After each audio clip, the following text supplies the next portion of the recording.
अस्सलाम वालेकुम। American federal bank 15 जून 2022 को अनाउंस करता है कि वो अपने इंटरेस्ट रेट में 0.75% का इजाफा कर रहे हैं। ये इजाफा वो इन्फ्लेशन को कंट्रोल करने के लिए किया जाता है। ये इजाफा अमेरिकन 28 साल हिस्ट्री में सबसे बड़ा इंटरेस्ट रेट में इजाफा है। इससे पहले 1994 में इतना बड़ा इजाफा किया गया था। इसकी बुनियादी वजह इन्फ्लेशन को काउंटर करने के लिए, जो कि अमेरिका में 40 ईयर्स ऑल टाइम हाई पे पहुंच चुकी है। जब ये न्यूज़ मार्केट में आती है तो इससे स्टॉक मार्केट क्रैश करती है और भी बहुत सी मार्केट क्रैश करती हैं, जिस तरह बिटकॉइन क्रिप्टो मार्केट बहुत बुरी तरह क्रैश करती है। तो इस तरह डॉलर की कीमत में बहुत तेज़ी से इजाफा होता है, उसकी कदर में। पाकिस्तान में भी डॉलर 200 क्रॉस कर जाता है। इस तरह दुनिया के बहुत से बैंकों ने अपनी इन्फ्लेशन को कंट्रोल करने के लिए इंटरेस्ट रेट में इजाफा किया। जैसे यूनाइटेड किंगडम ने 0.25% तक इजाफा कर दिया। इस तरह पाकिस्तान भी अपने इंटरेस्ट रेट में जुलाई 7 को इजाफा करता है 1.25% का, जिससे पाकिस्तानी इंटरेस्ट रेट 13.75% इंक्रीज करके 15% तक चले जाता है। इंटरेस्ट रेट में ये इजाफा है इन्फ्लेशन को काउंटर करने के लिए किया जा रहा है, क्योंकि जब कोविड आया तो मार्केट क्लोज हो गई, डिमांड बहुत कम हो गई, सप्लाई बहुत ज़्यादा थी। लेकिन जब मार्केट क्लोज हुई, कोविड ख़त्म हुआ, तो डिमांड बहुत ज़्यादा अचानक से पीक पे चली गई और सप्लाई बहुत कम हो गई। इसकी वजह से डिमांड और सप्लाई में बरकरार ना रखने की वजह से महंगाई में इजाफा हो गया। और फिर रशिया यूक्रेन वार हो गई, उसकी वजह से बहुत से हो गए। तो मतलब इन्फ्लेशन बहुत ज़्यादा ऑल टाइम हाई भी चले गई और उसको कंट्रोल करने के लिए इजाफा किया गया। 28 जुलाई 2022 को एक और न्यूज़ आती है कि अमेरिकन बैंक दूसरी बार फिर इंटरेस्ट रेट में इजाफा कर देता है और वो भी इंटरेस्ट रेट में 0.75% का इजाफा किया जाता है। इससे फिर मार्केट में बहुत बुरी हालात देखे जाते हैं और इसके साथ साथ डॉलर की कीमत में और इजाफा हो जाता है। पाकिस्तान में डॉलर जो है 240 क्रॉस जाता है।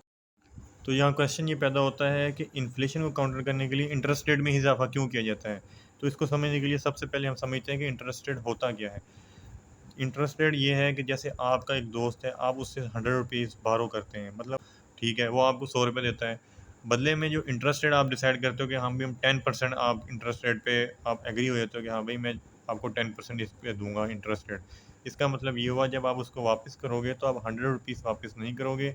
आप 100 रुपीज़ तो वो जो आपने उससे उधार लिए थे, प्लस साथ में 10% इंटरेस्ट रेट जो आपने आप डिसाइड किया था। इसका मतलब आप 100 रुपीज़ के ऊपर जो 10% बनता है, जो कि 10 रुपये हैं, तो वो भी साथ दोगे, मतलब आप उसको 110 रुपये वापस करोगे। अब इंटरेस्ट रेट में इजाफा जो किया जाता है इन्फ्लेशन को कंट्रोल करने के लिए, वो इसलिए किया जाता है कि बहुत से कारोबार, बहुत सी चीज़ों में लोग जो इन्वेस्ट करते हैं, वो बैंकों से लोन लेके करते हैं। जब इंटरेस्ट रेट में इजाफा किया जाता है तो उनको ज़्यादा पैसे देने पड़ते हैं बनिस्बत।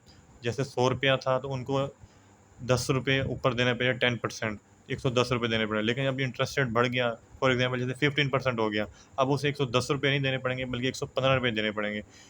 इंटरेस्ट रेट में इजाफे की वजह से लोग फिर ख़रीदारी कम करते हैं, क्योंकि वो फिर अपनी चीज़ें सेविंग की तरफ ज़्यादा चले जाते हैं, क्योंकि इंटरेस्ट रेट में इजाफा होने की वजह से उन्हें पैसे ज़्यादा बैंक को अदा करने पड़ते हैं। इसलिए लोग जो हैं वो ज़्यादा चीज़ें स्पेंड करने की वजह से, मनी स्पेंड करने के बजाय सेविंग की तरफ चल जाते हैं। जब ये सेविंग की तरफ जाते हैं तो इसकी वजह से मार्केट में जो डिमांड की एक हाई क्रिएट हुई होती है, वो थोड़ी कम हो जाती है। जब ये कम होती है तो इन्फ्लेशन थोड़ी डाउन हो जाती है। ये तरीकाकार अपनाया जाता है कि इंटरेस्ट रेट बढ़ा के इन्फ्लेशन को काउंटर किया जाए। उम्मीद है दोस्तों को आज की वीडियो पसंद आई होगी। नेक्स्ट वीडियो तक इजाज़त दीजिए। अल्लाह हाफ़िज़।